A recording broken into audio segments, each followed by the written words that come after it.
Hey guys, सो आज हम देखेंगे गेट के questions regarding stop and wait protocol. Okay, I will be taking up 2 videos. Most probably last 10 years के जो हमारे पास स्टॉप एंड वेट प्रोटोकॉल के क्वेश्चंस हैं, that will be dealing in these videos. Okay, so this question have been asked in GATE 2017. Set 1 में ये question पूछा गया था. ओके, तो यहाँ पे क्या कहा गया है, स्टॉप एंड वेट प्रोटोकॉल का एक बेसिक सिस्टम क्या होता है कि लेट्स से मेरे पास एक ए है जिसे मैं सेंडर बोलता हूं और मेरे पास एक रिसीवर है लेट्स से बी. इसमें एक टाइम पे ना एक ही पैकेट ट्रांसमिट होता है. Let's say I have multiple packets 0 1 0 1 0 1 0 1 0 1. This is one packet and this is another packet. Okay, simple thing. These are the multiple packets I have. These are all packets. Packet numbering is like this 0 1 0 1. So now one packet, let's say 0, have been sent over here to receiver, and receiver is sending an acknowledgement over here for asking for packet 1. Okay, so this packet will be put on to this channel. It will be called as TT, transmission time or transmission delay it is called as, and then receiver will accept it. There will be some processing time, there will be some queuing delay, and other delays may be reassembly delay. means अगर packet हमारे पास MTUs में आया, मतलब कि fragment होके आया है, उसे रीअसेंबली भी तो करनी पड़ेगी, रीऑर्डरिंग भी करनी पड़ेगी, तो उन सारी चीज़ों में कुछ ना कुछ टाइम लगेगा. It will come up as processing delay, queuing delay. अगर बफर है तो बफर में क्यू बनेगी, और उसका फिर जब एक्नॉलेजमेंट होगा, एक्नॉलेजमेंट का भी कुछ साइज होगा, उसको भी हम ट्रांसमिशन प्लेटफॉर्म पे रखेंगे. देयर विल बी TT एक्, that is transmission delay of acknowledgement. And जो ये टाइम पीरियड है, ये वाला यहां से यहां जाने का A to B, that is called as TP, propagation delay.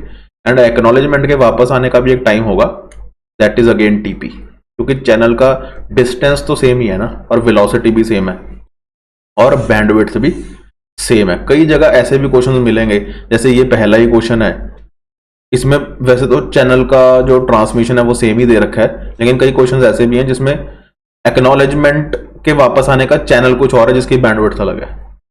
ठीक है, तो इसलिए ये TP होता है. Most probably TP is same because single channel की हम बात करते हैं.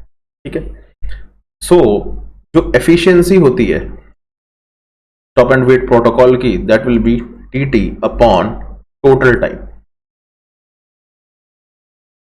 This total time most probably is TT plus 2TP, but in other cases this total time will be TT plus 2TP plus TPRO, that is this processing delay, plus TQ, that is queuing delay, and if any other, let's say TT of acknowledgement. This is TT of data, that is transmission delay of data, और जो ये TT है that is TT transmission delay of acknowledgement. ठीक है, कई जगह पे total time ये भी होता है अगर हमें गिवन हो. मोस्ट प्रोबेबली हम इन्हें 0 लेते हैं, बट अगर ये गिवन हो तो हम इन्हें कैलकुलेट करेंगे, टोटल टाइम में कंसीडर करेंगे. अदरवाइज यही फॉर्मूला हम यूज करते हैं टोटल टाइम के लिए, लेकिन न्यूमरेटर में TT ही होता है, TT ऑफ डेटा. ठीक है, that is our useful time. वैसे भी एफिशिएंसी का मीनिंग ये होता है useful time upon total time, right. Okay, तो moving on to this GATE 2017 set 1 question. हमें क्या कहते हैं, बैंडविड्थ दी हुई है, that is bit rate. This is my bandwidth. Okay, तो bandwidth is given as 1 Mbps. Guys, M translates to 10 raised to the power 6. It means 1 into 10 raised to the power 6 bits per second. Okay, propagation delay दिया हुआ है sender to receiver का, that is TP of data. Okay, TP of data, because sender तो data ही भेजेगा ना receiver को. तो this is TP of data, that is 0.75 milliseconds ms. Then time to process a frame, that is 0.25 millisecond. Okay, this is given as t process, t pro जो हम यहां पे कह रहे थे. इसका मतलब हम टोटल टाइम में t pro को कंसीडर करेंगे. ओके, तो t प्रोसेस और t प्रोसेसिंग टाइम और t pro लिखते हैं इसे, that is 0.25 milliseconds. Okay, now we have number of bytes of information frame. मतलब कि डेटा फ्रेम की बात कर रहा है, वो 1980 बाइट्स का है, ये बाइट्स में दिया हुआ है. ठीक है, तो माई length of data L data is 1980 bytes, right? Now this is L of data. Now number of bytes in the acknowledgement frame. अब हमें डेटा acknowledgement का जो फ्रेम है उसका भी डेटा दे रखा है बाइट्स में, that is 20 bytes. So we will also consider this L of acknowledgement. Length of acknowledgement packet is 20 bytes. Okay. Now we have number of overhead bytes. Overhead byte किस में है, जिसको padding बोलते हैं, वो है information frame में. It means this will be an add-on to information frame. ये जो 20 bytes हैं, bytes में दिया हुआ डेटा, ये ऐड हो जाएंगे इंफॉर्मेशन फ्रेम में. तो यहां पे ऐड हो जाएंगे 20 bytes. This is overhead. तो यहां पे क्या आ गया, 2000 bytes आ गए. ठीक है, पैडिंग क्यों करते हैं?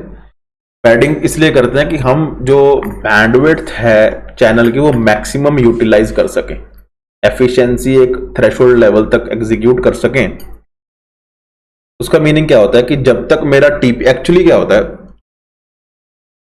जो लेंथ है it must be equivalent to जितना मेरा 2 TP है. मतलब जब तक मेरा इतना बड़ा पैकेट होना चाहिए कि हर बिट को मैं उस पर रखता रहूं चैनल पे और वो बिट जाती रहे, और उस बिट की जो बिट बाय बिट मैं रख रहा हूं उसकी मेरे पास जब एक्नॉलेजमेंट आती रहे, तो जब मैं लास्ट बिट रखूंगा, ठीक है, जब मैं लास्ट बिट रखूंगा चैनल पे, तो सेकंड लास्ट बिट की मेरे पास एक्नॉलेजमेंट आ जानी चाहिए. इतना बड़ा मेरा पैकेट होना चाहिए. Then I can utilize, I can say that my channel will be perfectly utilized, transmission media will be perfectly utilized. Okay, तो उसके लिए हम पैडिंग करते हैं. So now the question is, assume that there are no transmission errors, then the transmission efficiency expressed in percentage, okay, percentage निकालनी है हमें,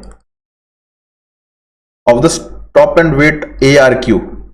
ARQ is automatic repeat request. इसका मीनिंग क्या होता है कि अगर पैकेट लॉस्ट हो जाए, डिस्कार्ड हो जाए, एक्नॉलेजमेंट लॉस्ट हो जाए, एक्नॉलेजमेंट डिस्कार्ड तो नहीं होती है, एक्नॉलेजमेंट लॉस्ट होती है, तो उस केस में सेंडर क्या करेगा, एक टाइम आउट पीरियड तक देखेगा, टाइम आउट टाइमर तक.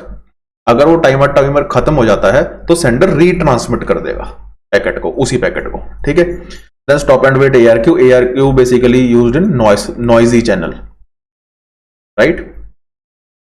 तो stop and wait protocol for the above parameters up to 2 decimal places तक हमें आंसर चाहिए.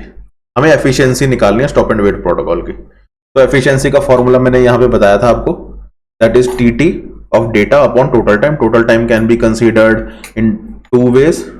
Most probably this is first way, this is second तब लेते हैं जब ये गिवन हो, T process, T queuing delay वगैरह, या TT ऑफ एक्नॉलेजमेंट. इस केस में TT प्रो गिवन है और TT एक हम निकाल के इसमें इनपुट करेंगे. ठीक है, so we will be using second formula.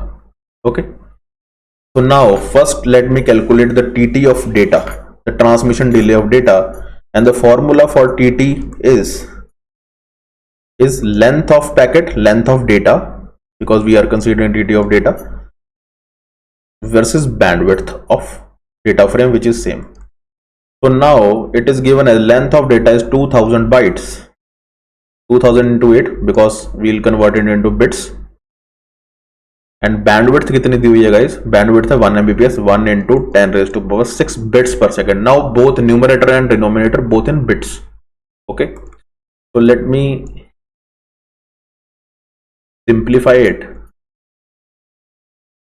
So this is 10 raised to power 3 deduct. Okay, और अगर मैं इसे ऊपर ले जाऊं 2 इंटू 8 इंटू 10⁻³ तो जो 10⁻³ होता है ये तो मिली सेकेंड्स, तो ये कितना आ गया, ये आ गया 2 इंटू 8 इज 16। तो मेरे पास एल जो टी ऑफ डेटा है, ट्रांसमिशन डिले ऑफ डेटा या transmission time of data is equal to 16 milliseconds. Okay, तो एक चीज तो हमने कर ली। तो टी ऑफ डेटा में हमने क्या क्या यूज किया, हमने यूज किया ये बैंडविड्थ और ये L of data.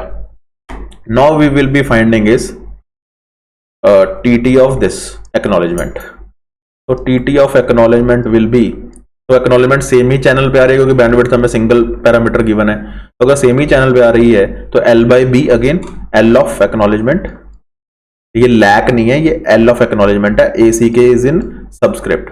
Okay, L of acknowledgement divide by bandwidth.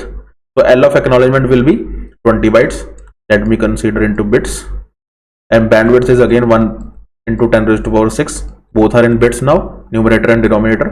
So 160 upon 10⁻⁶, then 16 upon 10⁵.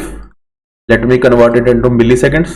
So 10⁻³ से मल्टीप्लाई कर लेता हूँ, तो ये क्या आ जाएगा, 10⁻² नीचे आ गया, सो 16 अपॉन 100 आ गया, ये क्या आ गया मिली सेकेंड में, तो क्या आ गया 0.16 मिली सेकेंड। मिली सेकेंड कहां से आए, ये जो 10⁻³ हमने मल्टीप्लाई किया, ठीक है। So T of acknowledgement will be 0.16 milliseconds. तो हमने ये दो एक्नॉलेजमेंट के टाइम निकाल लिए, तो अब हम फॉर्मूला इंप्लीमेंट कर देते हैं। तो अब एफिशिएंसी क्या आ जाएगी, efficiency is T of data that is 16, then we have tt of data plus then we have 2 tp, 2 into tp is 0.75 is given here, tp of 0.75 is given milliseconds, 0.75 plus t processing is given as 0.25 milliseconds, so 0.25.